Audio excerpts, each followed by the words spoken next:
الشيطان الرجيم بسم الله الرحمن الرحيم وله ما سكن في الليل والنهار وهو السميع العليم قل أغير الله أتخذ وليا فاطر السماوات والأرض وهو يطعم ولا يطعم قل إني أمرت أن أكون أول من أسلم ولا تكونن من المشركين قل إني أخاف إن عصيت ربي عذاب يوم عظيم من يصرف عنه يومئذ فقد رحمه وذلك الفوز المبين وإن يمسسك الله بضر فلا كاشف له إلا هو وإن يمسسك بخير فهو على كل شيء قدير وهو القاهر فوق عباده وهو الحكيم الخبير۔ یہ سورہ انعام کی آیت نمبر 12 تک پچھلی بار میں ترجمہ اور اس کی تفسیر بیان ہوئی تھی، اور اب یہاں آیت نمبر 13 سے یہ گفتگو آگے بڑھ رہی ہے۔ اس کی تمہید یہ ہے کہ اللہ رب العزت نے یہ جو سورہ نازل فرمائی یہ مکی دور میں نازل فرمائی، اور مکی دور وہ دور ہے جس میں نبی کریم صلی اللہ علیہ وسلم کے اوپر مصیبتوں کے پہاڑ پھوڑے جا رہے ہیں، اور جو بھی صحابہ کرام ایمان لاتے تھے ان کو ظلم و ستم کا نشانہ بنایا جا رہا تھا۔ تو اس موقع پر، خاص موقع پر اللہ رب العزت نے نبی کریم صلی اللہ علیہ وسلم پر یہ سورہ نازل فرمائی ہے۔ یہ سورہ انعام کہلاتی ہے، اور ہم نے اس سے پہلے عرض کیا تھا کہ اس سے پہلے کی جو صورتیں ہیں، جو بھی صورتیں 5 صورتیں جو اس سے پہلے گزری ہیں، وہ تمام کے تمام سورہ مدنی سورے ہیں، سورہ فاتحہ کو چھوڑ کے یہ سب کے سب مدنی سورے ہیں، اور یہاں پر یہ مکی سورے ہیں۔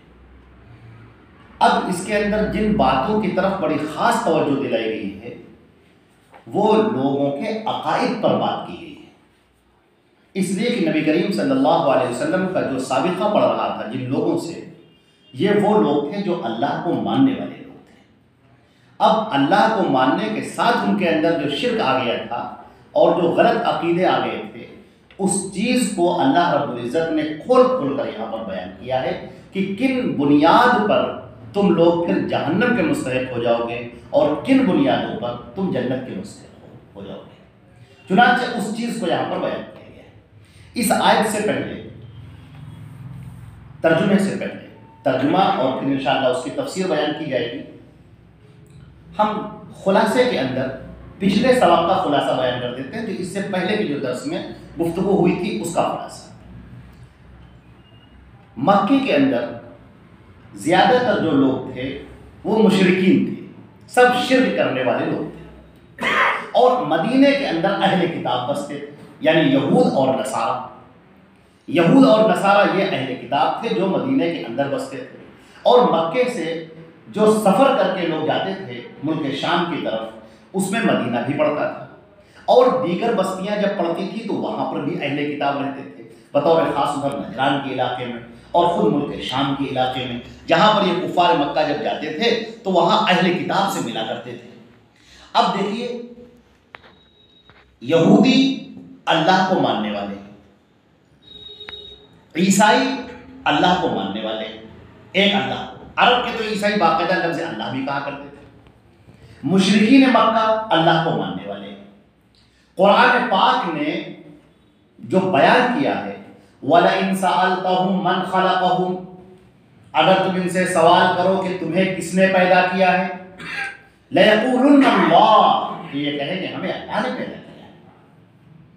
اب اللہ تعالیٰ اور آگے سوال کرتے ہیں وَلَئِن سَأَلْتَهُمْ مَنْ خَلَقَ السَّمَاوَاتِ وَالْأَرْضِ، اگر تم ان سے سوال کرو کہ آسمانوں کو، زمین کو کس نے پیدا کیا ہے، کون کا بنانے والا ہے، لَيَقُولُنَّ اللَّهُ، تو یہ کہیں گے اللہ بنانے والا ہے۔ اب دیکھیے، مشرکین مکہ کو یہ سورہ، یہ جو آیت نازل ہو رہی ہے، اگرچہ اہل کتاب سے بھی اس میں ٹچ کیا گیا ہے، آگے کی آیتوں میں اس کا تذکرہ آئے گا، لیکن جو اہم فوکس ہے وہ مشرکین مکہ کے ساتھ میں۔ اللہ کے رسول صلی اللہ علیہ وسلم مشرکین مکہ کو تنبیہ فرما رہے ہیں، ان کی اصلاح کر رہے ہیں، غلط عقیدوں کو ان کے ظاہر کر رہے ہیں. اور مشرکین مکہ کا معاملہ کیا ہے کہ وہ نماز پڑھ رہے ہیں، نماز پڑھتے ہیں. قرآن پاک میں ذکر کیا کہ وما كانت صلاتهم عند البيت الا مقام وتصدیہ. یہ لوگ خانہ کعبہ کے پاس جب اپنی نماز پڑھنے جاتے ہیں تو شور مچاتے ہیں، چیختے ہیں. یہ کون سی نماز ہے؟ اللہ کے لیے طواف بھی کر رہے ہیں، خانہ کعبہ کا طواف کرتے ہیں اللہ کے لیے، قربانی بھی پیش کر رہے ہیں اللہ کے لیے. اب دیکھیے اللہ رب العزت کے لیے روزہ بھی رکھ رہے ہیں، خاص طور سے عاشورے کا روزہ. اپنے آپ کو یہ کہتے ہیں کہ ہم حضرت ابراہیم اور اسماعیل کے دین پر قائم ہیں، اور جو ابراہیم اور اسماعیل کے دین سے نکلے گا وہ گمراہ ہو جائے گا، صابی ہو جائے گا. اسی لیے وہ اللہ کے رسول کو گمراہ کہا کرتے تھے. اللہ رب العزت نے یہ بیان کیا کہ صرف اللہ کو مان لینا یہ کافی نہیں ہے. اللہ کو رب ماننا، خالق ماننا، اللہ کو ایک ماننا، اللہ رب العزت کو آسمان و زمین کا پیدا کرنے والا ماننا، یہ تو سب مانتے ہیں. آپ یہودیوں سے پوچھیے کہ آسمان و زمین کس نے پیدا کی، وہ کہیں گے اللہ نے پیدا کی. آپ کہیں نہیں ہمیں تو بتاؤ کیا موسیٰ علیہ السلام نے پیدا کیے ہیں آسمان و زمین، وہ کہیں گے ہرگز نہیں، اللہ نے پیدا کیا. آپ کہیں اچھا عیسائیوں سے پوچھئے کہ یہ بتاؤ یہ آسمان و زمین، یہ پوری کائنات کس نے پیدا کی ہے، کون ہے اس کا بنانے والا، وہ کہیں گے اللہ نے پیدا کی. اسے وہ گاڈ کہیں، لارڈ کہیں، کوئی نام رکھیں، لیکن کبھی یہ نہیں کہیں گے کہ نہیں حضرت عیسیٰ علیہ السلام نے پیدا کی. وہ کبھی نہیں کہیں گے کہ عیسیٰ علیہ السلام نے پیدا، ایسا نہیں. مشرکین مکہ سے پوچھئے یہ آسمان و زمین کیا لات، عزا، ہبل، منات انہوں نے پیدا کیے ہیں، تو کہیں گے نہیں، ہرگز نہیں، ایک اللہ نے پیدا کیا. اب کیا چیز پائی گئی؟ اس کو نام ہے توحید الربوبیہ. اللہ کو خالق ماننا، اللہ کو مالک ماننا، اللہ کو فرما روا ماننا، اللہ کو سب سے بڑا ماننا، اللہ کو سب سے بڑی طاقت ماننا، یہ توحید ربوبیت ہے جو یہودی بھی مانتے ہیں، نصرانی بھی مانتے ہیں، مشرکین مکہ بھی مانتے ہیں. پھر کیا چیز ہے وہ؟ اب اللہ کے رسول صلی اللہ علیہ وسلم کی وہ دعوت کی، جب اس چیز کو مان رہے ہیں تو پھر دعوت کس چیز کی دینی ہے ان کو؟ وہ دعوت دینی ہے توحید الوہیت کی. الہ مع اللہ، کیا اللہ کے علاوہ کوئی اور بھی ہے جو الہ ہو، بننے کے لائق ہو؟ فرمایا لا الہ الا اللہ، اللہ کے علاوہ کوئی بھی معبود حق نہیں ہے، کوئی حقیقی سچا معبود کوئی نہیں. اب یہ الہ کیا ہے؟ جب آپ دیکھیں گے یہ الہ کیا ہے، بس آپ کو شرک نظر آئے گا کہ الہ ہے کیا. یہودیوں کو دیکھیے، مانتے ہیں کہ اللہ سب سے بڑا ہے، اللہ سب کچھ کرنے والا ہے، ساری طاقت اللہ کی ہے، لیکن زندگی میں پکارنا، مانگنا، مصیبتوں میں آواز دینا وہ کس کو ہے؟ وہ حضرت موسیٰ علیہ السلام. عیسائیوں کو دیکھیے، ایک اللہ کو ماننے والے ہیں، گاڈ سپریم اتھارٹی ہے، سپریم پاور ہے، اومنیپوٹنٹ ہے، بالکل ہر شے پر قادر ہے، سب سے بڑا ہے. اب زندگی دیکھیے، پکارتے کس کو ہیں؟ جب مصیبت میں ہو جاتے ہیں تو کس کو پکارتے ہیں؟ پریشانیوں میں کس کو پکارتے ہیں؟ جب ان کے اوپر کوئی دقت آ جاتی ہے، کوئی مصیبت آ جاتی ہے تو وہ کس کو پکارتے ہیں؟ اب وہ پکار رہے ہیں حضرت عیسیٰ علیہ السلام کو، جیسس دی کرائسٹ، عیسیٰ علیہ السلام کو پکار. مشرکین مکہ ہبل کو، لات کو، عزا کو، منات کو، ان کو پکار رہے ہیں. اور وہ کیا کہتے ہیں؟ هؤلاء شفعاؤنا عند الله ما نعبدهم الا ليقربونا الى الله زلفى. ہم یہ سب ہمارے اللہ کے پاس سفارشی ہیں، یہ اللہ کے پاس ہماری سفارش کریں گے، یہ اللہ نہیں ہے. یہ جو لات، عزا، ہبل ہے یہ اللہ نہیں ہے، یہ اللہ کے پاس ہماری سفارش کریں. ما نعبدهم الا ليقربونا الى الله زلفى. ہم یہ عبادت ان کی اس لیے کر رہے ہیں تاکہ یہ ہم کو اللہ سے قریب کر دیں. یہ ہے ان کا وہ شرک. اللہ رب العزت فرماتے ہیں کہ ہم نے تم کو پیدا کیا ہے، پوری کائنات کو پیدا کیا ہے، اگر عبادت کے لائق کوئی ہے تو وہ صرف میں تنہا اکیلا وحدہ لا شریک لہ. اس کو شرکت پسند نہیں ہے، اللہ کی ذات کو شرکت پسند نہیں. مصیبت میں تم اللہ کو بھی پکار رہے ہو، لات عزا ہبل کو بھی پکار رہے ہو، اللہ کو یہ پسند نہیں ہے۔ تم موسیٰ کو پکار رہے ہو، بہت بڑے پیغمبر تھے، اللہ کے بڑے محبوب اور بڑے مقرب تھے، اللہ کو پسند نہیں۔ تم حضرت عیسیٰ کو پکار رہے ہو، اللہ کو یہ پسند نہیں ہے۔ تم کسی اور لات عزا ہبل منات کو پکارو۔ کل اس سے پہلے کے جو درس تھا اس کے اندر ہم نے بیان کیا تھا بخاری شریف کی روایت جو کتاب الغزوات کے اندر آئی ہے، جس میں نبی کریم صلی اللہ علیہ وسلم نے حضرت نوح علیہ السلام کے زمانے کا شرک بیان فرمایا تھا، اور یہ کہا تھا کہ نوح سے پہلے شرک نہیں تھا، لیکن کچھ صالح لوگ تھے، نیک لوگ، عبادت گزار لوگ، جب ان کا انتقال ہو گیا، جن کا نام ود، سعا، یعوق، نصر بیان کیا گیا ہے قرآن پاک کے اندر اور اللہ کے پیارے رسول صلی اللہ علیہ وسلم کے حدیث میں، اللہ کے رسول فرماتے ہیں کانوا صالحین، یہ بڑے نیک لوگ تھے، لیکن شیطان مردود نے ان نیک لوگوں کے بارے میں یہ بتایا کہ تم ان کے تصویریں بناؤ، ان کے مجسمے بناؤ، مصیبت میں ان کو پکارو، اور پھر نتیجہ یہ ہوا کہ پھر جو مشرک ہیں وہ سب کچھ کرنے لگے جو اللہ کے لیے کرتے تھے۔ اللہ نے اپنا گھر بنایا خانہ کعبہ کہ طواف اس کا کیا جائے، اب وہ خانہ کعبہ کا طواف کرنا یہ اللہ کے لیے ہے، یہ عبادت ہے، لیکن اب جو آستھانے بنائے گئے جہاں پر لات عزا منات کے مجسمے نصب تھے اس کا بھی طواف ہے، یہ شرک ہے، یہ وہ شرک ہے۔ اب مصیبت میں ان کو پکارا جانے لگا، اب نظر و نیاز بھی ان کی ہونے لگی، اب ان کے سامنے وہ چیزیں رکھی جانے لگی، اب ان کے سامنے سامان رکھے جانے لگا۔ یہ وہ چیز ہے جو اللہ رب العزت نے ناپسند فرمائی، اور یہ فرمایا کہ یہ شرک الہ مع اللہ، اللہ کے علاوہ کوئی کیا دوسرا بھی معبود ہے۔ اس بات کو آپ مد نظر رکھیے، اور پھر جب یہ آیتیں آپ سنیں گے، جب یہ آیتیں آپ پڑھیں گے تو بالکل سمجھ میں آپ کے آئے گا۔ اس بات کو مد نظر رکھیے کہ اللہ کے رسول مشرکین مکہ کو کن باتوں پر ٹوک رہے ہیں، تبھی تو وہ خفا ہے، اور وہ کہتے ہیں اجعل الآلہۃ الہا واحدا، یہ کیا بات ہے کہ سارے معبودوں کو چھوڑ چھاڑ کے ہم بس ایک اللہ کو پکارے۔ ان ھذا لشیء یراد، اس کے پیچھے ضرور کوئی سازش ہے، کوئی بات ہے۔ اب آپ دیکھیں ہمارے اس ملک ہندوستان کے اندر، ہمارے جو ملک ہے، ہندوؤں کے یہاں جو ایشور کو ایک ہی مانتے ہیں وہ، لیکن پھر بہت ساری تصویریں بنا رکھی ہیں بھگوان کہ یہ بھگوان ہیں الگ الگ، یہ فلاں کے دیوتا ہیں، یہ آگ کے دیوتا ہیں، اگنی دیو ہیں، یہ پانی کے دیوتا ہیں، اندر دیو ہیں، یہ فلاں ہیں فلاں۔ اب ان کے بارے میں شرک کیسے کیا جا رہا ہے یہ دیکھیں۔ ہندوؤں کے ہاں ماننا یہ ہے کہ اپنے گھر کے اندر وہ بھگوان کی ایک مورتی لگاتے ہیں، اور ان کے بارے میں عقیدہ یہ ہوتا ہے کہ یہ ہمارے گھر میں آئے ہیں، یہ ہمارے مہمان ہیں، ہمارے گھر میں مہمان بن کر آئے ہیں۔ اب مہمان گھر کے اندر رہتا ہے تو اس کے لیے ایک کمرہ الاٹ کر دیا جاتا ہے خاص کر کے، تو وہ ہم نے ایک کمرہ ان کے لیے الاٹ کر دیا مشرکین۔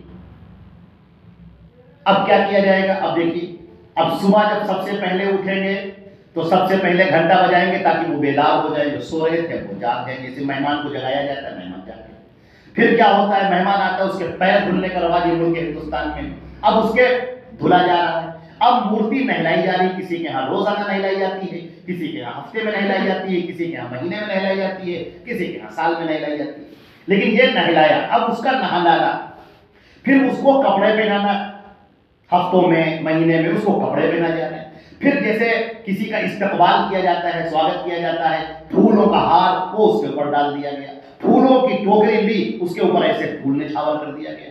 اب قاعدہ یہ ہے کہ گھر میں سب سے پہلے مہمان کھائے گا، پھر باقی لوگ کھائیں گے، تو اب سب سے پہلے ان کے آگے وہ بھوگ لگایا گیا، وہ جو ایک تھالی میں رکھ کے ان کے آگے لگایا گیا۔ اب وہ پہلے کھا لے، یہ مان لیا گیا کہ انہوں نے کھا لیا، جیسے مہمان بچا دیتا ہے تو وہ جھوٹا ہو جاتا ہے، وہ برکت والا ہو جاتا ہے، پھر اس کو اب اٹھاتے ہیں اور لوگوں میں بانٹتے ہیں کہ یہ پرساد ہے، یہ تمہیں برکتی کھانا ہے، یہ کھانا جو بچ گیا ہے، یہ جو بھگوان کے آگے لگایا گیا تھا یہ برکتی کھانا ہے، یہ سب بانٹا جائے گا، اب یہ لوگوں میں تقسیم کیا جا رہا ہے، یہ پرساد ہے۔ یہ جو طریقہ مشرکین کا ملک ہندوستان کے اندر رائج ہے، ابھی بھی یہی طریقہ تمام مشرکین کا پوری دنیا کے اندر رائج ہے، تھوڑے بہت فرق کے ساتھ۔ عیسیٰ علیہ السلام کی مورتی بنا کر وہ بھی ایسا ہی کرتے ہیں، یہ اس کے آگے چیزیں لگاتے ہیں، وہ اس کے آگے کینڈل جلاتے ہیں، یہ اس کے آگے بیٹھ کر آرتی جلاتے ہیں، وہ اس کے آگے گھٹنوں کے بل بیٹھ کر اس سے دعائیں مانگتے ہیں۔ اب دیکھیے ہمارے یہاں مسلمانوں میں مزار کے پاس گئے، یہ مزار کس کی؟ بھائی بڑے بابا کی مزار ہے۔ جیسے وہ مندر کے آگر جا کر جہاں پر وہ مورتیاں رکھی ہوئی ہیں اس کو دھلا جاتا ہے باقاعدہ، پہلے روزانہ جھاڑو لگائی جاتی ہے، خاک روبی جسے کہتے ہیں، اور اس کے لیے مجاور ہوتے ہیں اس گردے کو صاف کرنے کے لیے، اور اس کے بعد پھر اسے کپڑا پہنایا جاتا ہے، جو مزار کے اوپر کپڑا ڈالا جاتا ہے، اور یہ چادر بدلی جائے گی کبھی، اور اس کپڑے پہنانے کو بڑا متبرک جانا جاتا ہے۔ جیسے اللہ رب العزت نے حکم دیا تھا کہ میرے کعبہ کو، خانہ کعبہ کو، اس کو کپڑا پہنایا جائے، تو اس کی عزت کے طور پر اب مشرکین نے دھیرے دھیرے اپنے معبودوں میں کیا، اور پھر وہ اتنا زیادہ پھیل گیا کہ باقاعدہ کپڑا پہنانے لگے، جو کپڑا ہوتا ہے باقاعدہ انسانوں کا جو چلتا ہے وہ کپڑا پہنایا جانے لگا۔ اب مزار پہ چادر ڈالی جاتی ہے، ویسے ہی پھول ڈالے جانے لگے، جیسے وہاں مورتیوں کے اوپر وہ مالائیں ڈالی جا رہی تھی، پھول ڈالے جا رہے تھے، ویسے ہی مالائیں ڈالی جا رہی تھی۔ جیسے وہاں بھوگ لگایا جا رہا تھا، ایک تھالی کے اندر رکھ کر ان کے چرنوں کے اندر سب سے پہلے پیش کیا جا رہا تھا، اس کے بعد اب گھر والے کھانا کھائیں گے، اس سے پہلے کوئی ناشتہ نہیں کرے گا، اس سے پہلے چائے کا ایک کپ بھی کوئی نہیں پیے گا، وہ سب سے پہلے کھڑے ہوں گے، اور ادھر وہ مورتیوں کی پوجا ہو رہی اور ادھر باہر ہاتھ پھیلائے ایسے کھڑے ہوئے ہیں، اور پھر وہ جو آرتی کا کھانا آئے گا وہ بانٹا جائے گا۔ یہ مزاروں کے اندر بھی سنیاں چڑھائی جا رہی ہیں، ویسے ہی کھانا لگایا جا رہا ہے، سنی چڑھائی جا رہی ہے، اور آدمی باہر کھڑا ہوتا ہے کہ وہ بھائی ہمیں سنی چاہیے۔ جب کسی کو سنی دی جاتی ہے تو اس کا سر ننگا ہے تو جلدی سے رومال اپنے سر کے اوپر باندھ لیتا ہے، اور یوں بڑے احترام کے ساتھ میں سنی لیتا ہے کہ ہمیں سنی ملے گی۔ اگر کوئی دور میں ہے تو یہاں سے کہتا ہے کہ بھائی آپ وہاں جا رہے ہیں تو غریب نواز کی وہ جو سنی ہے وہ ہمیں ضرور لا کر دیجیے گا۔ اب آپ دیکھیں کہ ان عقیدے کے ساتھ میں کوئی فرق نہیں ہے ابو جہل اور ابو لہب کا جو شرک تھا اور ہمارے زمانے میں جو شرک ہے، اس میں کوئی فرق نہیں۔ اب یہاں سے مشرکین کی دو قسمیں الگ ہو جاتی ہیں، مشرکین کی دو قسمیں الگ ہو جاتی ہیں، اور مزے کی بات یہ ہے کہ یہ آپ کو ہر دور میں ملے گا، مشرکین مکہ میں بھی ملے گا۔ مشرکین مکہ میں سارے لوگ ایسے ہی مورتیوں کی پوجا نہیں کیا کرتے تھے، سارے لوگ کہتے نہیں ہم ان مورتیوں کی پوجا نہیں کریں گے، ہم لات کو مانیں گے، عزا کو مانیں گے، منات کو مانیں گے، لیکن ہم یہ جو اس کو نہلایا جا رہا ہے، دھلایا جا رہا ہے، کپڑے پہنائے جا رہے ہیں، اس کے آگے سنی لگائی جا رہی ہے، نظر و نیاز رکھی جا رہی ہے، وہ ہم نہیں کریں گے۔ ان کو مشرک کیوں کہا گیا؟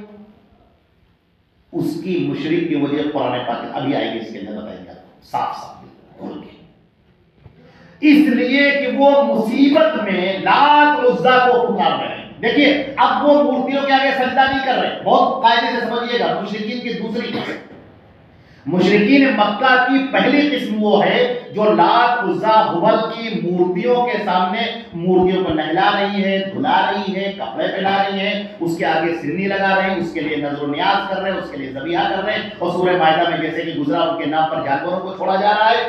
یہ مشرکین کی ایک قسم۔ لیکن مکے کے اندر ہی مشرکین کی دوسری قسم بھی موجود ہے۔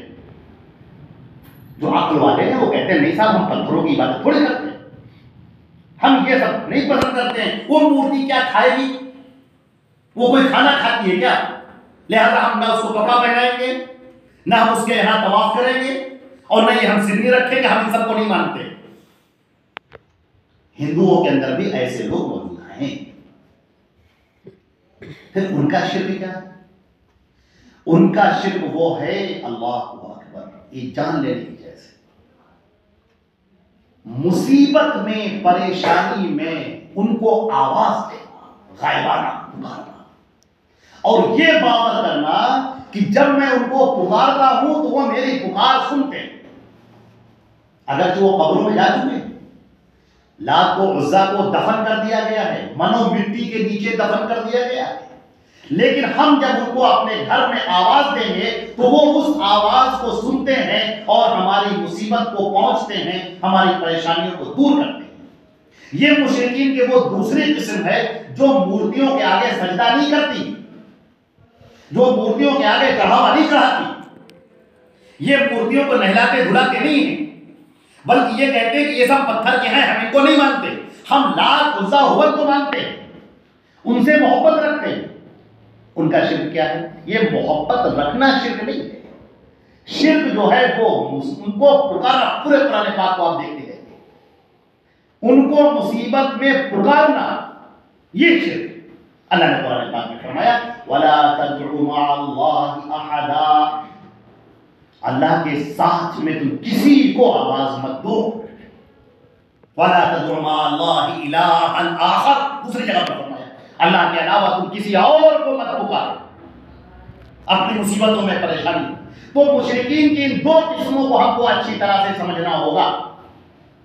پہلی بات، اگر آپ نے یہ مان لیا کہ وہ جو اس دنیا میں آیا جو بڑا نیک تھا، پرہیزگار تھا، عبادت گزار تھا، اللہ کا فرما بردار تھا، جب اس کی موت ہو گئی اور قبر کے اندر اس کو دفن کر دیا گیا، اب اگر آپ نے یہ عقیدہ رکھا کہ ہم اس کو آواز دیتے ہیں تو یہ سنتا ہے، ہم گھر سے پکاریں یا دنیا جہان کے کسی کونے سے بھی آواز دیں وہ اس کو سنتا ہے اور ہماری پکار کو پہنچتا ہے، تو یہ شرک ہے۔ اللہ تعالیٰ فرماتے ہیں اِنَّكَ لَا تُسْمِعُ مَن فِي الْقُبُورِ، جو قبروں کے اندر جا چکے ہیں آپ انہیں نہیں سنا سکتے۔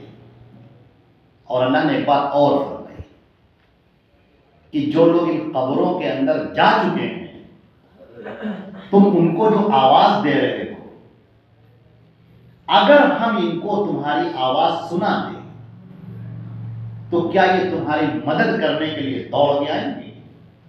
قرآن پاک اس کو واضح وَلَوْ سَمِعُوا مَا اسْتَجَابُوا لَهُ، اگر ہم تمہاری یہ پکار ان کو سنا دیں کہ چلو سن لو تم، تو ان کے اندر اس بات کی طاقت نہیں ہے کہ وہ تمہاری پکار کو سن، وہ تمہاری بات کو مان سکے، تمہاری مصیبت کو دور کر سکے۔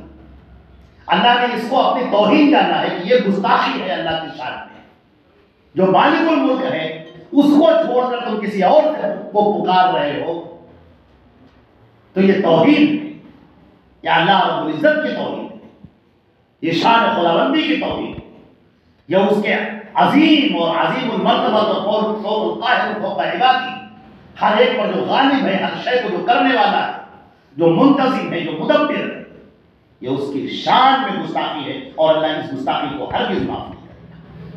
مرنے سے پہلے اگر انسان نے توبہ کر لی تو کافی ہے۔ مسلمانوں کے اندر بہت سارے ایسے لوگ ہیں جو مصیبتوں میں اللہ کے رسول کو آواز دیتے ہیں، یا رسول اللہ فوراً آواز دیتے ہیں، اور ان کا گمان یہ ہے کہ جب ہم یہاں سے درود شریف پڑھتے ہیں اور یا رسول اللہ پڑھتے ہیں، الصلاۃ والسلام علیکہ یا رسول اللہ پڑھتے ہیں، تو اللہ کے رسول وہاں سنتے ہیں۔ یہ شرک ہے۔ یہ صفت صرف ایک اللہ کی ہے کہ ہزاروں کروڑوں اربوں کھربوں لوگ بیک وقت اس کو پکاریں اور وہ سب کی پکار کو سنتا ہے۔ یہ صفت صرف ایک اللہ کی ہے، باقی کسی مخلوق کی صفت نہیں، کسی کے اندر، نہ کسی فرشتے میں یہ طاقت ہے، نہ کسی نبی کے اندر یہ طاقت ہے، نہ کسی اور کے اندر یہ طاقت ہے کہ جب اسے پوری دنیا کے لوگ پکاریں تو وہ ان کی پکار کو سنیں۔ یہ صرف ایک اللہ کی طاقت ہے۔ اس کو کہتے ہیں توحید اسماء و صفات، کہ اللہ اپنی صفات میں اور اپنے ناموں میں جو اس کے نام ہیں ان صفات میں وہ تنہا ہے، کوئی دوسرا اس کا شریک نہیں ہے۔ شرک کی اس باریکی کو سمجھنا ہوگا۔ جب آپ کسی سے محبت کرتے ہیں، جنہیں ہم اولیاء کہتے ہیں، ولی کہتے ہیں، یہ محبت کرنا یہ شرک نہیں ہوتا۔ محبت کرنا شرک نہیں ہے۔ شرک کرنا دو طرح سے ظاہر ہوتا ہے۔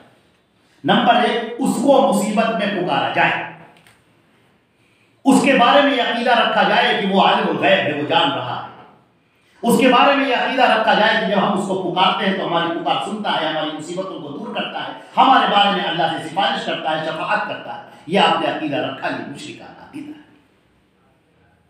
ہؤلاء شفعاؤنا عند اللہ، مشرکین مکہ کے لیے اللہ رب العزت نے بیان کیا، نہیں، ہرگز کوئی کتنا بھی نیک ہو، صالح ہو، کسی کی مجال نہیں کہ ہمارے بارے میں ہم سے سوال کر سکتے، ہم سے بات کر سکتے۔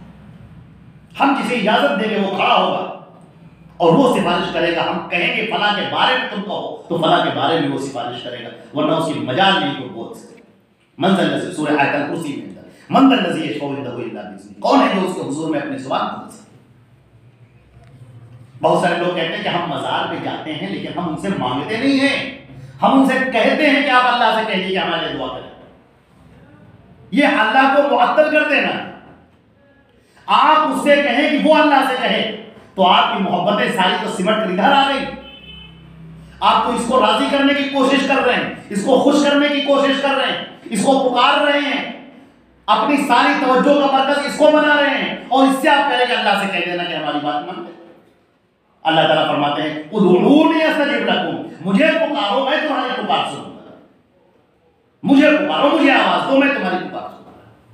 تو یاد رکھنا چاہیے شرک کے یہ جو دو مظہر ہیں, جو بنیادی طور پر دو مظہر ہیں اور ان سے بہت سارے مظاہر نکلتے ہیں. یہ پہلا بنیادی جو مظہر ہے وہ یہ ہے مصیبت میں, پریشانی میں, دقتوں میں, مسائل میں آواز دینا غیر اللہ. یا علی المدد, یا عبد القادر شیئا للہ, یا غوث پاک. تو یہ جو مدد ہیں, یا علی مشکل کشا مشکل کشائی کیجیے, حضرت امام حسین کو پکار رہے ہیں, حضرت حسن کو پکار رہے ہیں, پیر بخش کو صاحب کو پکار رہے ہیں, مدار بخش صاحب کو پکار رہے ہیں, سید سالار مسعود غازی صاحب کو پکار رہے ہیں. یہ جو آواز دے رہے ہیں آپ, جو ان کو ندا دے رہے ہیں, یہ شرک ہے.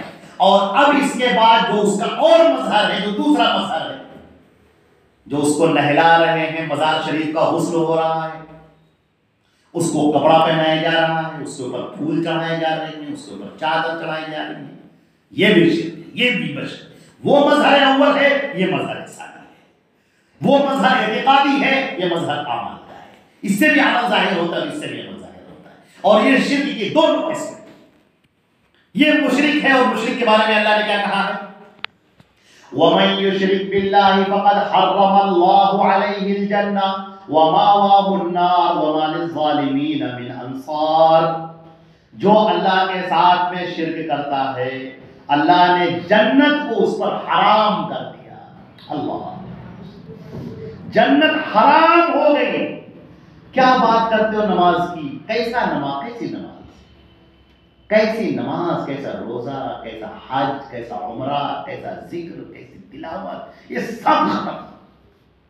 ایک لمحے کے لیے سب ختم, سب ختم. اللہ کے ساتھ تم نے شرک کر لیا, سارے اعمال ضائع ہو گئے. حدیث شریف میں ہے من عمل عملا اشرک فیہ معی غیرہ ترکتہ وشرکہ. جس نے کوئی عمل کیا, کوئی بھی عمل کیا اور اس عمل کے ساتھ میں شرک بھی کر لیا, تو میں اس کے عمل کو, اس کو چھوڑ دیتا ہوں, کوئی پرواہ نہیں. قرآن پاک نے تو یہاں تک کہا ہے کہ ہم اس کے نامہ اعمال کو میزان پر رکھیں گے نہیں. وَلَا نُقِيمُ لَهُمْ يَوْمَ الْقِيَامَةِ وَزْنًا. ایک جگہ پر کہا فَجَعَلْنَاهُ هَبَاءً مَنْثُورًا, ہم اس کو ریت کی طرح, جیسے آدمی ہاتھ میں ریت لیتا ہے اور ایسے اڑا دیتا ہے, ہم اس کو ریت کی طرح ان نامہ اعمال کو اڑا دیں گے. یہ فرمایا گیا کہ ہم نامہ اعمال بطور نہیں جائے گا شرک کے ساتھ. اب یہاں سے دیکھیے یہ شرک کے اس مظہر کے ساتھ جس میں اللہ نے یہ فرمایا اصول, جس نے بھی شرک کیا اللہ کے ساتھ میں, اللہ رب العزت کا فیصلہ یہ ہے کہ جنت اس پر حرام ہو گئی اور جہنم اس کا ٹھکانہ ہے. وَمَا لِلظَّالِمِينَ مِنْ أَنصَارٍ, اور ان مشرکین کے لیے, ظالموں کے لیے کوئی مدد کو نہیں آئے گا. یہ کیا نام لے لے کر سوچ رہے ہیں, یہ بابا, یہ پیر, یہ بزرگ, یہ آئیں گے ہماری مدد کو. اللہ تعالیٰ فرماتا ہے وَمَا لِلظَّالِمِينَ مِنْ أَنصَارٍ, کوئی بھی مدد کو نہیں آئے گا. نوح اپنے بیٹے کو نہیں بچا سکتے. اس کا بیٹا نوح علیہ السلام کا, حضرت نوح علیہ السلام نے دعا کر دی کہ پروردگار میرے بیٹے کی مغفرت کر دے, میرا بیٹا ہے, دل کلیجہ ان کا چھلنی ہو گیا یہ سوچ کر کہ میرا بیٹا جہنم میں جائے گا. نبی تھے, اللہ سے کہہ اٹھے کہ پروردگار میرا بیٹا, اس کو معاف کر دے. اللہ تعالیٰ فرماتے ہیں یا نوح انہ لیس من اہلک انہ عمل غیر صالح انی اعظک ان تکون من الجاہلین. اے نوح, تمہارا بیٹا تمہارے آل میں سے نہیں ہے, ختم. اس کے عمل مشرکانہ ہیں. اور اے نوح میں تمہیں نصیحت کرتا ہوں کہ جاہلوں والی باتیں مت کرو. تم تو نبی ہو, تم کو زیبا نہیں دیتا کہ تم مشرک کے لیے مغفرت کی دعا کرو. اللہ کے نبی پیارے حضرت محمد مصطفیٰ صلی اللہ علیہ وسلم ابو طالب سے بے انتہا محبت کرنے والے, اور ابو طالب ان سے بے انتہا محبت کرنے والے. مرض وفات کا وقت ہے بالکل. اللہ کے نبی صلی اللہ علیہ وسلم پہنچتے ہیں اپنے چچا کے پاس میں. ابھی ایمان نہیں لائے ہیں, وہ ابو طالب ایمان نہیں لائے. نبی کریم صلی اللہ علیہ وسلم کا دل تڑپ رہا ہے کہ اب یہ آخری لمحات ہیں, بالکل چراغ بجھنے والا ہے. فوراً جاتے ہیں, کہتے ہیں چچا جان لا الہ الا اللہ کہہ دیجیے تاکہ میں کل قیامت کے دن آپ کی سفارش کر سکوں. سفارش تو مومنین کے لیے ہے نا, مشرکین کے لیے سفارش نہیں. ابو طالب کا ایک لمحے کے لیے خیال آتا ہے کہ میں کہوں. ایک دم سے سرداران قریش جو ان کی عیادت کے لیے پہنچے ہوئے ان کی طرف نگاہ پڑتی ہے. ابو طالب سردار ہیں بن کے. نبی کریم صلی اللہ علیہ وسلم کی طرف دیکھتے ہیں, کہتے ہیں انی اخترت النار علی النار, مجھے یہ گوارا نہیں ہے. لوگ کیا کہیں گے, موت کے ڈر سے اپنا ایمان تبدیل کر دیا, مذہب تبدیل کر دیا, مجھے یہ گوارا نہیں ہے. یہ الفاظ سننا تھا کہ اللہ کے رسول کی آنکھوں سے آنسو جا رہے ہیں, بے تحاشا زار قطار, اس لیے کہ بالکل یہ آخری وقت ہے. ابھی آپ کی آنکھوں سے آنسو جاری ہیں زار و قطار. آپ چاہتے ہیں کہ پھر ایک مرتبہ سمجھائیں کہ اچانک روح پرواز کر گئی. یہ دیکھ کر جو دھچکا لگتا ہے اللہ کے نبی کے, آپ فرماتے ہیں میں ابو طالب, میں چچا جان آپ کے لیے مغفرت کی دعا کرتا رہوں گا یہاں تک کہ اللہ مجھے منع کر دے. جب تک اللہ مجھے منع نہیں کرتا میں مغفرت کی دعا کرتا رہوں گا. ابھی دعا کی نہیں, صرف یہ الفاظ کہے کہ میں معافی مانگوں گا اللہ سے آپ کے لیے. دل کی محبت ہے, کلیجہ ہے, بات کی طرح ہے. بڑی نوازشیں ہیں, بڑی عنایتیں ہیں, بڑی مدد کی ہے. شیب ابی طالب کے اندر 3 سال بھوکے رہے ساتھ میں.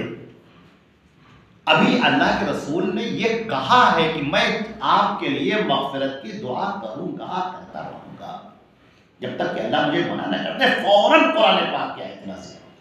جبریل ابھی آپ نے مغفرت کی دعا کی نہیں. وَمَا كَانَ لِلنَّبِيِّ وَالَّذِينَ آمَنُوا أَن يَسْتَغْفِرُوا لِلْمُشْرِكِينَ,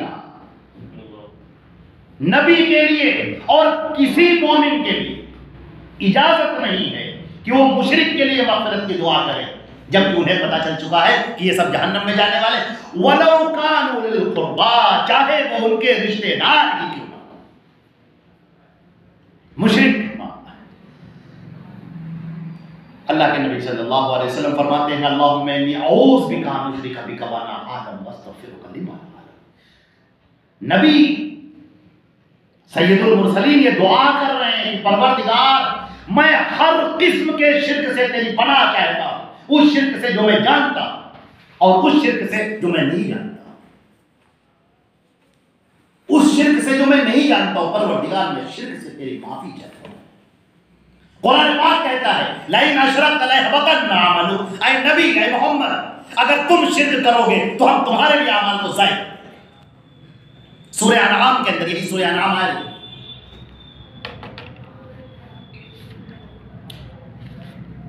اس کے اندر بھی اللہ رب العزت نے ذکر فرمایا ہے تمام پیغمبروں کے بارے میں کہ اگر یہ پیغمبر اگر یہ شرک کرتے, ولو اشرکوا, اگر یہ شرک کرتے,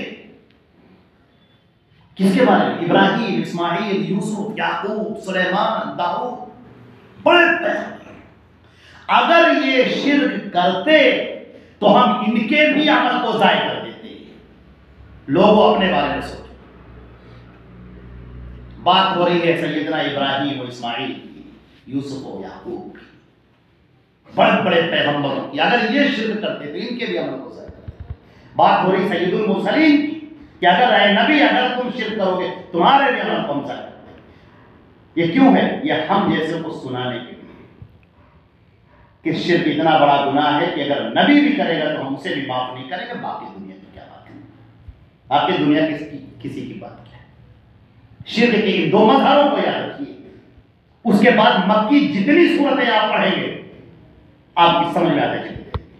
جب تک ہم مکے کے معاشرے کو نہیں دیکھیں گے تب تک ہم اس قرآن پاک کو کیسے سمجھیں گے؟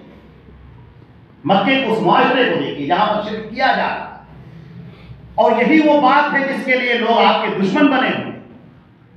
نبی کریم صلی اللہ علیہ وسلم کی دشمنی پر لوگ آمادہ ہیں کہ آپ نے حبل کے بارے میں کیسے کہہ دیا، لات کے بارے میں کیسے کہہ دیا، عزا کے بارے میں کیسے کہہ دیا، منات کے بارے میں کیسے کہہ دیا، آپ نے کہا کیسے؟ یاد رکھیے محبت کرنا یہ شرک نہیں ہے، شرک جو ہے وہ ان اعمال سے ظاہر ہوتا ہے۔ آپ ان کو مصیبت میں پکار رہے ہیں، یہ شرک ہے۔ حضرت موسیٰ کو کوئی پکارے تو بھی مشرک، حضرت عیسیٰ کو کوئی پکارے تو بھی مشرک، اور حضرت محمد صلی اللہ علیہ وسلم کو کوئی پکارے تو بھی مشرک۔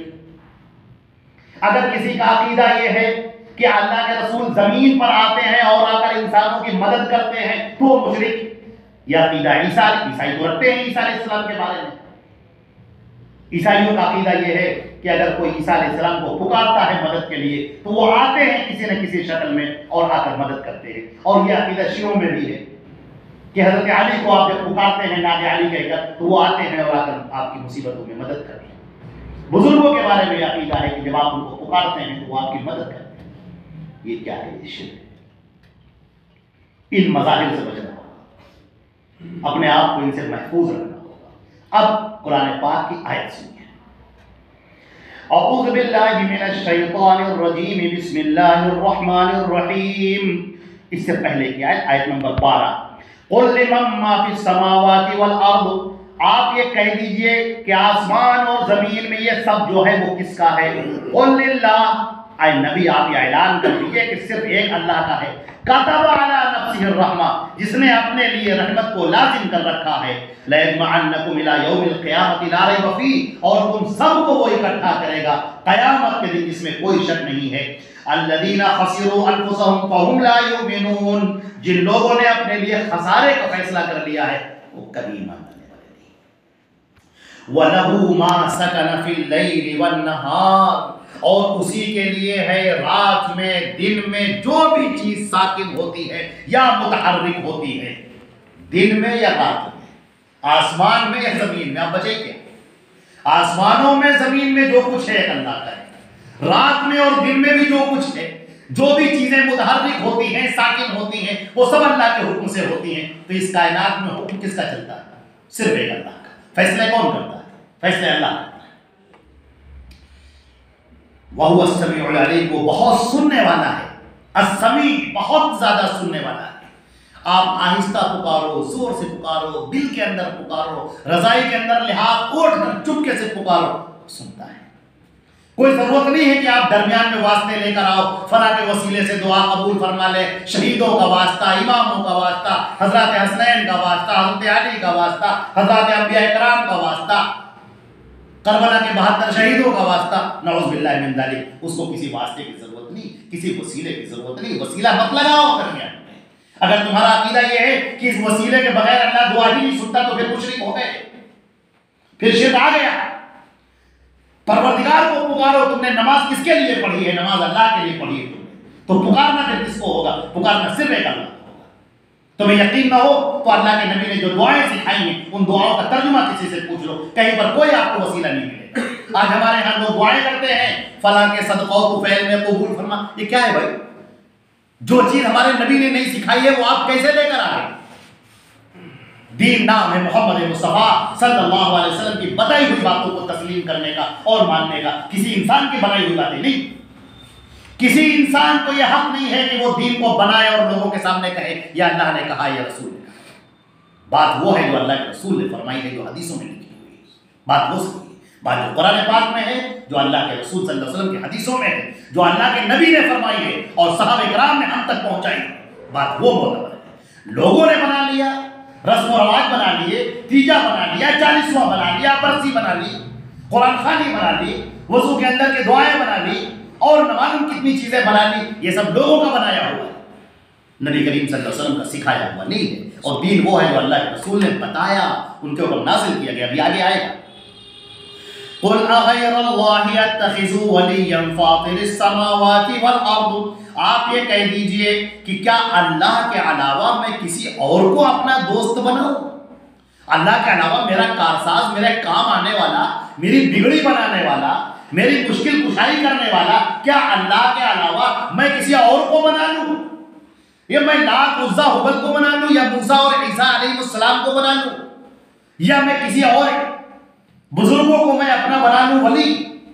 اللہ کو جو فاطر السماوات والارض، جو آسمانوں کا زمین کا پیدا کرنے والا ہے، اس کے نظام کو چلانے والا ہے، میرا دل اسی سے معلق ہوتا ہے، میرا دل اسی سے لگتا ہے، میرے دل میں وہی اللہ بستا ہے، میں اسی کو پکارتا ہوں، اسی سے فریاد کرتا ہوں، اسی سے داد چاہتا ہوں اور اسی کے آگے طلب کرتا ہوں، میں کسی کو کیوں بناؤں؟ یا آپ یہ کہہ دیجئے نبی وَهُوَ يُطْعِمُ وَلَا يُطْعَمُ، وہ سب کو کھلاتا ہے، وہ کھاتا نہیں ہے۔ جتنے مشرک ہیں سب اپنے مورتیوں کے آگے کچھ نہ کچھ چڑھاوے چڑھاتے ہیں، اللہ تعالیٰ فرماتا ہے کہ ہم کسی کا کچھ نہیں کھاتے، ہم تو سب کو کھلاتے ہیں۔ قربانی میں جو گوشت بھی آپ اللہ کے نام پر کرتے ہیں، اللہ تعالیٰ فرماتا ہے کہ تمہاری قربانیوں کا گوشت یا خون اللہ کو نہیں پہنچتا، تمہارے دل کی جو محبت ہے، جو تقویٰ ہے، وہ اللہ کو پہنچتا ہے۔ اخلاص کے ساتھ ریاکاری اور دکھاوے کی مت کرو، وہ اللہ کو پہنچتا ہے۔ وَهُوَ يُطْعِمُ، وہ اللہ جو سب کو کھلاتا ہے، پوری کل کائنات کو، تمام مخلوقات کو جو کھلاتا ہے، وَلَا يُطْعَمُ، وہ کھاتا نہیں، وہ دیتا ہے، اس کو کوئی نہیں دیتا ہے، وہ عطا کرنے والا ہے۔ کسی یہاں تو ساری لوگوں کی جو خدائی چل رہی ہے وہ اسی بات پر چل رہی ہے کہ ان کے لیے کیا جائے، ان کے نام پر چندہ کر رہے ہیں، ان کے لیے سنی چڑھا رہے ہیں، ان کے لیے مٹھائیاں چڑھا رہے ہیں، ان کے لیے پھول چڑھا رہے ہیں، ان کے لیے چادریں چڑھا رہے ہیں، اور ان کے نام پر ہو رہا ہے۔ اللہ تعالیٰ فرماتے ہیں کہ اللہ کی شان یہ ہے کہ وہ سب کو کھلاتا ہے، وہ خود کھاتا نہیں ہے۔ قُلْ إِنِّي أُمِرْتُ أَنْ أَكُونَ أَوَّلَ مَنْ أَسْلَمَ، اے نبی آپ کہہ دیجئے کہ مجھے یہ حکم دیا گیا ہے کہ میں سب سے پہلے اللہ کا فرما بردار بنوں، سب سے پہلے میں۔ کیا پیاری بات ہے یہاں سے بات یہ کہ نبی یہ کہہ دیجئے، اے نبی آپ یہ کہہ دیجئے کہ جو شریعت اتر رہی ہے سب سے پہلے میں اس پر عمل کرنے والا ہوں۔ إِنْ أَتَّبِعُ إِلَّا مَا يُوحَىٰ إِلَيَّ، میں پیروی کرتا ہوں تو اسی کی جو میرے اوپر وحی ہوتی ہے۔ میں تم سے کہتا ہوں نماز پڑھو تو سب سے پہلے میں خود نماز پڑھتا ہوں، میں کہتا ہوں روزہ رکھو تو سب سے پہلے میں روزہ رکھتا ہوں، میں کہتا ہوں کہ تم اللہ کے نام پر صدقہ اور خیرات کرو تو سب سے پہلے میں اپنا سب کچھ لٹا کے بیٹھوں۔ اللہ کے رسول صلی اللہ علیہ وسلم کے بارے میں قرآن پاک نے فرمایا کہ اے نبی آپ یہ کہہ دیجئے ان اتبع الا ما یوحی الی، میں پیروی اسی کی کرتا ہوں جو میرے اوپر نازل کیا جاتا ہے۔ اور مسلمانوں سے کہا گیا سورہ اعراف کی آیت نمبر 3 کے اندر کہ اے مسلمانوں اتبعوا ما انزل الیکم من ربکم، تم پیروی کرو اس کی جو تمہارے رب کی طرف سے نازل کیا جا رہا ہے، ولا تتبعوا من دون اولیاء، اور اس کو چھوڑ کر اپنے اولیاء کی پیروی مت کرو، قلیلا ما تذکرون، اس بات کو تم بہت کم سمجھتے ہو۔ سورہ اعراف کی آیت نمبر 3 اللہ تعالیٰ فرماتے ہیں وَلَا تَكُونَنَّ مِنَ الْمُشْرِكِينَ، ہرگز مشرکوں میں سے مت ہو جاؤ، مشرک مت بنو۔ اللہ تم پر رحم کرنا چاہتا ہے، اللہ تم کو نوازنا چاہتا ہے، تمام انسانوں سنو، اللہ تم کو نوازنا چاہتا ہے، اللہ تم پر اپنی رحمتیں لٹانا چاہتا ہے، اللہ تم کو اپنی جنت میں داخل کرنا چاہتا ہے، اللہ تعالیٰ چاہتا ہے تمہیں اپنا دیدار کرائے، تم اللہ کو دیکھو جنت میں، اللہ یہ چاہتا ہے۔ اگر تم یہ چاہیے، تمہیں اگر جنت چاہیے، تمہیں اللہ کی رضا چاہیے، تمہیں اللہ کی خوشنودی چاہیے، تمہیں اللہ کی رحمتیں چاہیے، تمہیں قیامت کے دن اللہ کا دیدار چاہیے، تو پھر شرک مت کرنا، شرک سے توبہ کرنا۔ مرنے سے پہلے جس نے توبہ کر لی اللہ اس کو معاف کر دے گا، اور ہم میں سے کوئی نہیں جانتا کہ ہماری موت کب آئے گی، لہذا جو وقت ہمیں ملا ہے بہت غنیمت ہے، فوراً توبہ۔ پروردگار میں ہر قسم کے شرک سے تیری توبہ تیری بارگاہ میں، ہر اس شرک سے جو میں جانتا ہوں اور اس شرک سے بھی جو میں نہیں جانتا ہوں۔ پروردگار میں اس بات کا اعتراف کرتا ہوں کہ میں تیرے علاوہ کسی کو نہیں پکارتا، تیرے علاوہ کسی سے مدد نہیں چاہتا، تیرے علاوہ کسی سے دل سے کوئی امید نہیں ہے، سب کچھ کرنے والی ذات تیری ہے۔ اللہ نے فرمایا قُلْ إِنِّي أَخَافُ إِنْ عَصَيْتُ رَبِّي عَذَابَ يَوْمٍ عَظِيمٍ، آپ کہہ دیجئے کہ میں ڈرتا ہوں کہ اگر میں نے اللہ کی نافرمانی کی تو بڑے دن کا عذاب آئے گا، نبی سے فرمایا جا رہا ہے کہ اگر میں اللہ کی نافرمانی کروں گا تو اللہ کا عذاب مجھے بھی پکڑ لے گا، تو اگر سارے لوگ نافرمانی کریں گے تو اللہ ان کو چھوڑے گا نہیں، ان کو بھی عذاب پکڑا جائے گا۔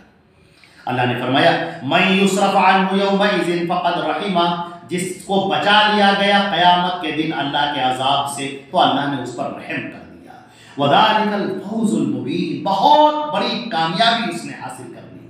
وَإِن يَمْسَسْكَ اللَّهُ بِضُرٍّ، اگر اللہ تمہیں کوئی تکلیف پہنچا دے، اگر اللہ تمہیں کسی تکلیف میں مبتلا کر دے، تم بیمار ہو گئے، تمہارا کاروبار ٹھپ ہو گیا، تم کسی مقدمے میں پھنس گئے، تم کسی بیماری میں آ گئے، کوئی دقت، کوئی پریشانی، کوئی مصیبت اگر تمہارے اوپر اللہ نے ڈال دی ہے تو کان کھول کر سن لو، فلا کاشف لہ الا ہو، تو اللہ کے علاوہ کوئی ٹھیک نہیں کر سکتا۔ اگر یہ عقیدہ دل کے اندر نہیں ہے، آپ کے اندر یہ ہے کہ نہیں ہم فلاں کو پکاریں گے ٹھیک ہو جائے گے، امام باقر کو پکاریں گے تو ٹھیک ہو جائے گے، امام جواد کو پکاریں گے تو صحیح ہو جائے گے، امام صادق کو پکاریں گے، حضرت حسن کو پکاریں گے، فلاں پیر صاحب کو پکار لیں گے، شہید مدار صاحب کو پکار لیں گے، کسی جن کو پکار لیں گے، کسی جنیہ کو پکار لیں گے، جناتوں والی مسجد چلے جائیں گے، وہاں جا کر پکار لیں گے۔ اگر یہ عقیدہ ہے تو پھر شرک ہے، پھر کوئی شک نہیں کہ شرک، اللہ بچنے کی توفیق عطا فرمائے شرک نہیں۔ اس شرک کو سمجھ لیجیے اچھی طرح سے، قرآن پاک نے بالکل کھول کھول کر بیان کر دیا، کہیں پر وہ کوئی بات گجلت نہیں رکھتا، بالکل صاف طریقے سے بات کرتا ہے۔ وَإِن يَمْسَسْكَ اللَّهُ بِضُرٍّ، اور اگر اللہ میں کوئی مصیبت، کوئی تکلیف پہنچا دے، فَلَا كَاشِفَ لَهُ، تو اس کے علاوہ اس کو دور کرنے والا کوئی نہیں۔ وَإِن يَمْسَسْكَ بِخَيْرٍ، اور اگر اللہ تمہیں نعمت عطا کر دے، خوشیاں دے دے، فَهُوَ عَلَىٰ كُلِّ شَيْءٍ قَدِيرٌ، تو وہ اللہ ہی ہے جو سب کچھ کر رہا ہے، ہر شے پر وہی قادر ہے۔ اگر تم یہ سانسیں لے رہے ہو تو اللہ کا شکر ادا کرو، جو پیروں سے چل کر تم مزار کی طرف جاتے ہو، ذرا سوچو کہ تمہارے اندر یہ خون کس نے دوڑایا ہے، تمہارے اوپر فالج نہیں گری وہاں سے جاتے وقت، یہ اللہ کا احسان ہے۔ کھانا کھاتے ہو، لقمہ اٹھاتے ہو، منہ کے اندر ڈالتے ہو، یہ اللہ کا احسان ہے۔ دانتوں سے چباتے ہو، اللہ کا احسان ہے۔ پیٹ میں غذا ہضم ہو رہی ہے، اللہ کا احسان ہے۔ باہر نکل رہی ہے، اللہ کا احسان ہے۔ اس اللہ کے احسان کو چھوڑ کر تم کہاں مارے مارے پھر رہے ہو، اپنے پیشانی کو کہاں پٹک رہے ہو، اپنے ان ہاتھوں کو کس کے سامنے دعا کے لیے اٹھائے ہوئے، اپنی زبان سے کس کا نام لے رہے ہو، فلاں کو پکار رہے ہو مدد کے لیے، کوئی نہیں۔ اس اللہ کو دیکھو جو ہر شے پر وہ قادر ہے، کرنے والا وہ ہے، عطا کرنے والا وہ ہے، نوازتا بھی وہی ہے، اور مصیبتیں پریشانیاں بھی وہی ڈالتا ہے، اور دور بھی وہی کرتا ہے۔ اور اللہ نے یہ بات یہاں پر نہیں کہی ہے، لیکن یہ بات جان لیجیے کہ ان رحمتوں کو وہ خود کھینچ بھی سکتا ہے۔ جو آدمی بڑے محل میں رہ رہا ہے وہ اترائے نہیں، فرعون کی طرح اتراؤ نہیں، دولت پر قارون کی طرح گھمنڈ مت کرو، اپنے دماغ، اپنے شعور پر حامان کی طرح گھمنڈ مت کرو، ابو جہل کی طرح گھمنڈی مت ہو جاؤ، ابو لہب کی طرح خاندان پر نسل فخر کرنے والے مت بنو۔ اللہ اس کو برباد بھی کر دیتا ہے۔ ابو لہب کی جب موت آئی ہے، ایسی بیماری ہو گئی تھی کہ کوئی قریب نہیں جا رہا تھا، اس کی لاش سڑ رہی تھی، بدبو کر رہی تھی، اس کے بیٹوں نے لمبے بانس کے ٹکڑوں میں اس کو ڈھکیل کر ایک گڈھے میں ڈال دیا۔ یہ عبرتناک انجام اللہ دکھاتا ہے اس دنیا میں۔ گھمنڈ کبھی نہ اپنی عبادت پر، نہ دولت پر، نہ مال پر، نہ حسن پر، نہ عہدے پر، نہ منصب پر، نہ علم پر، کسی چیز پر۔ جو اللہ دینا جانتا ہے وہ لینا جانتا ہے۔ کسی غریب کو، کسی محتاج کو، کسی فقیر کو دیکھ کر اپنے چہرے کو بناؤ نہیں۔ اللہ تعالیٰ فرماتا ہے کہ اس کے ساتھ ولا تصعر خدک للناس، اپنے چہرے کو بناؤ مت لوگوں کے سامنے ترش، انتہائی سخت، کہ آدمی سامنے والا دیکھ کر ڈر گیا۔ وَأَمَّا السَّائِلَ فَلَا تَنْهَرْ، کوئی مانگنے آ جائے جھڑکو مت، جھڑکو نہیں، ڈانٹنے کا تمہیں کوئی اختیار نہیں ہے۔ ستمبر وقت کا تیور بدل جائے تو کیا ہوگا، میرا سر اور تیرا پتھر بدل جائے تو کیا ہوگا۔ امیروں کچھ نہ دو، تانے تو مت دو ان فقیروں کو، ذرا سوچو اگر منظر بدل جائے تو کیا ہوگا۔ آج جہاں تم کھڑے ہو وہاں پر اگر وہ کھڑا ہو جائے، جہاں وہ کھڑا ہے جہاں تم کھڑے ہو تو کیا ہوگا۔ لاکھوں میں کھیل رہے ہو اور اگر اللہ تمہیں کوڑی کا محتاج بنا دے کیا کرو گے۔ لہذا گھمنڈ اور غرور ایک لمحے کے لیے بھی مت لاؤ کہ گھمنڈ شیطان کا شیوا ہے اور اللہ کے سامنے عاجزی اختیار کرنا یہ نبیوں کا شیوا ہے۔ اللہ تعالیٰ فرماتے ہیں وَهُوَ الْقَاهِرُ فَوْقَ عِبَادِهِ، وہ اپنے تمام بندوں پر سب سے زیادہ غالب ہے۔ وَهُوَ الْحَكِيمُ الْخَبِيرُ، وہ بڑی حکمت والا ہے اور بہت جانکار ہے۔ قُلْ أَيُّ شَيْءٍ أَكْبَرُ شَهَادَةً، آپ یہ کہہ دیجئے کہ اللہ سے بڑھ کر کون گواہی دینے والا ہے؟ نبی کریم صلی اللہ علیہ وسلم کے بارے میں کفار مکہ کہا کرتے تھے کہ یہ یہود اور نصارہ آپ کی گواہی دیں تو ہم جانیں، یہ پڑھے لکھے لوگ ہیں، ہم تو چلو جاہل ٹھہرے، لیکن جو تورات انجیل کے جاننے والے ہیں یہ کہیں کہ محمد صلی اللہ علیہ وسلم صحیح ہیں۔ اللہ تعالیٰ فرماتا ہے کہ صحیح کو کسی کی گواہی کی ضرورت نہیں ہوتی، جو سچ ہے اللہ سے بڑھ کر کس کی گواہی ہے؟ اللہ گواہی دے رہا ہے، ہم نے رسول بھیجا ہے، محمد صلی اللہ علیہ وسلم کو ہم نے نبی بنا کر بھیجا ہے، شریعت کے احکام ہم اتار رہے ہیں، یہود اور نصارہ کیوں گواہی دیں گے اس کی؟ یہود اور نصارہ کی بھی نجات کسی وقت ہوگی جو وہ محمد رسول اللہ صلی اللہ علیہ وسلم کی پیروی کریں گے۔ بلکہ نبی کریم صلی اللہ علیہ وسلم نے تو یہاں تک فرما دیا کہ اگر آج موسیٰ علیہ السلام، اگر آج موسیٰ زندہ ہو کر آ جائیں تو بغیر میری پیروی کیے ہوئے انہیں نجات نہیں ملے گی۔ کس کی بات کرتا ہے؟ کس انسان کے بارے میں بات کرتا ہے؟ نبی کا مقابلے میں کون کھڑا ہو سکتا ہے؟ نبی کی بات کے آگے کس کی بات ہے بھائی؟ اللہ کے نبی کی بات کے آگے اس دنیا میں کون ہے جس کی بات نبی کے بالمقابل رکھی جا سکے؟ ساری دنیا کے انسان اور جناتوں کی باتیں ایک طرف رکھ دی جائیں اور نبی کا قول ایک طرف رکھ دی جائے تو نبی کا قول معتبر ہوگا، وہ اللہ کا بھیجا ہوا ہے۔ اللہ رب العزت نے اس پر اپنی کلام نازل کیا ہے، اپنی شریعت اتاری ہے۔ کیسے لوگ ہیں ذرا سی بات کو اللہ کے نبی کی حدیث دیکھتے ہیں اور کہہ دیتے ہیں کہ ٹھیک ہے یہ حدیث تو صحیح ہے لیکن ہمارا مسلک نہیں ہے، ہمارے امام نے نہیں کہا ہے، ہمارے یہاں تو ایسا نہیں چلتا ہے، ہمارے مفتی کا فتویٰ نہیں، ہمارے عالم کا فتویٰ نہیں۔ نعوذ باللہ من ذالک، اللہ کے رسول کی حدیث کو دیکھنے کے بعد کیا کوئی اور فتویٰ چلتا ہے کسی کا؟ سارے کے سارے فتوے اللہ کے قول، اللہ کے نبی کی اس حدیث کے سامنے، قول کے سامنے، اللہ کے نبی کے فیصلے کے سامنے سب ہیچ ہیں۔ امام شافعی فرماتے ہیں کہ سب کوڑے کرکٹ پر پھینک دینے کے لائق ہیں اللہ کے نبی کی بات کی جو مانی جائے گی۔ یہی قول سیدنا امام ابو حنیفہ کا ہے، یہی قول سیدنا امام شافعی کا ہے، یہی قول سیدنا امام مالک کا ہے، یہی قول سیدنا امام احمد بن حنبل کا ہے، اور جملہ محدثین اور جملہ علماء کرام سب کا یہی قول ہے کہ نبی کی بات مانی جائے گی اور لوگوں کی باتیں نہیں مانی جائے گی۔ لوگوں کا رسم و رواج، لوگوں کا طریقہ، لوگوں کے فتوے، لوگوں کی باتیں وہ لوگوں کی رائے ہیں، لوگوں کی باتیں ہیں۔ نبی کی بات نبی کی بات ہے، اس کے بالمقابل کسی کا قول نہیں۔ حتیٰ کہ حضرت عیسیٰ علیہ السلام جو دنیا میں تشریف لائیں گے قیامت سے پہلے، وہ بھی کہیں گے کہ میں محمد رسول اللہ کا امتی بن کر آیا ہوں، میں نبی بن کر نہیں آیا ہوں۔ عیسیٰ علیہ السلام کا قول نہیں چلے گا، جو نبی تھے محمد رسول اللہ کے مقابلے میں کسی نبی کا قول معتبر نہیں۔ تورات کا، انجیل کا، زبور کا، سیدنا عیسیٰ علیہ السلام آئیں گے ان کا کوئی قول کسی کا معتبر نہیں، اور وہ جو آئیں گے وہ نبی کریم حضرت محمد مصطفیٰ صلی اللہ علیہ وسلم کی شریعت کے تابع۔ کتنی پیاری بات ہے۔ اور ہمارے یہاں آج لوگ کیسے ہیں جو الگ ہٹتے چلے جاتے ہیں، نبی کے قول سے الگ ہٹ کے، نبی کے حدیثوں سے الگ ہٹ کے، نبی کی باتوں سے الگ ہٹ کے، نبی کے بتائے ہوئے دین سے الگ ہٹ کے، کیسے مسلمان ہیں؟ اللہ تعالیٰ فرماتے ہیں کہ آپ کہہ دیجئے کہ اللہ کی گواہی سے بڑھ کر کس کی گواہی ہوگی؟ ایُّ شیءٍ اکبر شہادۃ، سب سے بڑی گواہی کس کی ہے؟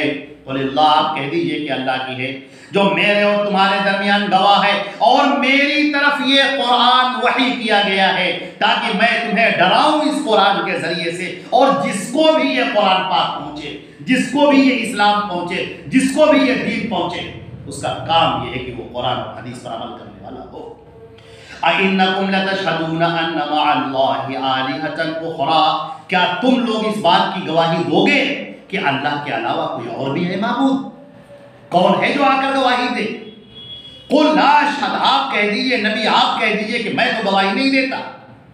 قُلْ إِنَّمَا هُوَ إِلَٰهٌ وَاحِدٌ، آپ کہہ دیجئے کہ الہ صرف ایک اللہ ہے، وہ جس کو پکارا جائے، جس کے آگے نظر و نیاز کی جائے، جس کے آگے عبادت کی جائے، جو اپنی ذات میں، اپنی عبادت میں، اپنی صفات میں تنہا ہے، وہ صرف ایک اللہ ہے۔ آپ کہہ دیجئے اننی بریء مما تشرکون، میں بری ہوں اس چیز سے جس سے تم شرک کرتے ہیں۔ یہ آخری بات ہے۔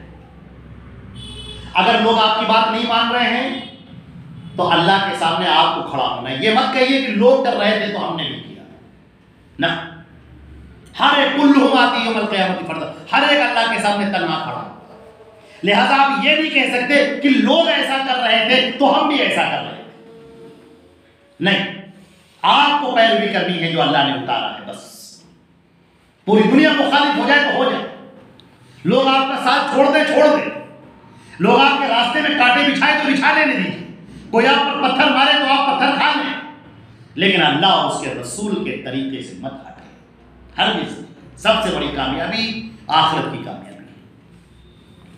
الذین آتیناہم الکتاب یعرفونہ کما یعرفون ابناءہم، جن کو ہم نے کتاب دی ہے وہ آپ کو، اے نبی، آپ کو جانتے ہیں اس طرح سے جیسے اپنے بیٹوں کو پہچانتے ہیں. الذین خسروا انفسہم فہم لا یؤمنون، جن لوگوں نے اپنا خسارہ طے کر رکھا ہے، اپنے آپ کو گھاٹے میں ڈالنا طے کر رکھا ہے، وہ کبھی ایمان لانے والے نہیں. ومن اظلم ممن افترى علی اللہ کذبا او کذب بآیاتہ، اس سے بڑھ کر ظالم کون ہوگا جو اللہ پر جھوٹ باندھے یا اس کی آیتوں کو جھٹلا دے. اِنَّهُ لَا يُفْلِحُ الظَّالِمُونَ، بے شک ظالم کبھی کامیاب نہیں ہوتے. وَيَوْمَ نَحْشُرُهُمْ جَمِيعًا، قیامت کا منظر جس دن ہم سب کو اکٹھا کریں گے، آدم سے لے کر قیامت کے آخری انسان تک سب کو اکٹھا کیا جائے گا.